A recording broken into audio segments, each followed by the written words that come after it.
আমি যখন আজকের পৃথিবী দিকে তাকাই, যুদ্ধ, গণহত্যা, সীমান্ত সংঘর্ষ, জাতিগত ঘৃণা, সবকিছুর পিছনে একটা একই সূত্র বারবার চোখে পড়ে। আর সেই সূত্রটা হলো ব্রিটিশ সাম্রাজ্যবাদের রেখে যাওয়া বিষাক্ত উত্তরাধিকার। ধরো ফিলিস্তিন, আজ সেখানে যা হচ্ছে, শিশু মারা যাচ্ছে, সাধারণ মানুষ ধ্বংস হয়ে যাচ্ছে, এটা কোনো হঠাৎ সৃষ্টি হওয়ার সংকট নয়। এটা সেই সময়ের ফল যখন ব্রিটিশরা নিজের স্বার্থে একটা ভূখণ্ডকে এমনভাবে সাজিয়ে দিয়ে গেল যাতে সংঘর্ষ অবশ্যম্ভাবী হয়ে ওঠে। এটা শুধু ফিলিস্তিন নয়, দেখো ভারত পাকিস্তান বিভাজন, হঠাৎ করে রাতারাতি সীমারেখা টেনে দেওয়া হলো, কোটি কোটি মানুষ উদ্বাস্ত হলো, রক্ত ঝরিল, আর সেই ক্ষত আজও শুকায়নি।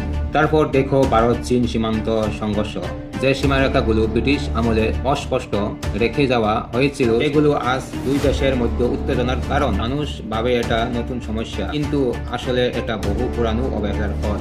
আফ্রিকায় তাকাও, একই জাতিকে আলাদা দেশে ভাগ করা হয়েছে, আবার সম্পূর্ণ ভিন্ন জনগোষ্ঠীকে এক দেশের ভিতর ঢুকিয়ে দেওয়া হয়েছে। ফলাফল অবিরাম গৃহযুদ্ধ, দাঙ্গা, গণহত্যা। ব্রিটিশরা যখন শাসন করিত তখন শান্তি গড়ার কোনো ইচ্ছে ছিল না। ওদের লক্ষ্য ছিল শাসন সহজ করা, আর সেটা করা হয়েছে মানুষকে ভাগ করে, ধর্মে ভাগ, জাতিতে ভাগ, ভাষায় ভাগ, তারপর সেই বিভাজনের উপর দাঁড়িয়ে শাসন।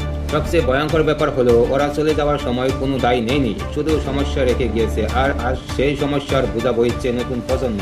আজকে যখন কেউ বলে এই দেশগুলো নিজেরাই অশান্ত, আমি বলি না, এই অশান্তি জন্মগত নয়, এটা পরিকল্পিতভাবে তৈরি করা হয়েছে। এই যুদ্ধগুলো দুর্ঘটনা নয়, এই গণহত্যাগুলো হঠাৎ নয়, এই সীমান্ত সংঘর্ষগুলো ভুল বুঝাবুঝি নয়, এগুলো ইতিহাসের অপরাধের ধারাবাহিক ফল। আর যতদিন এই সত্যটা স্বীকার করা হবে না, ততদিন পৃথিবী শুধু নতুন যুদ্ধ দেখিবে, কিন্তু শান্তি দেখিবে না।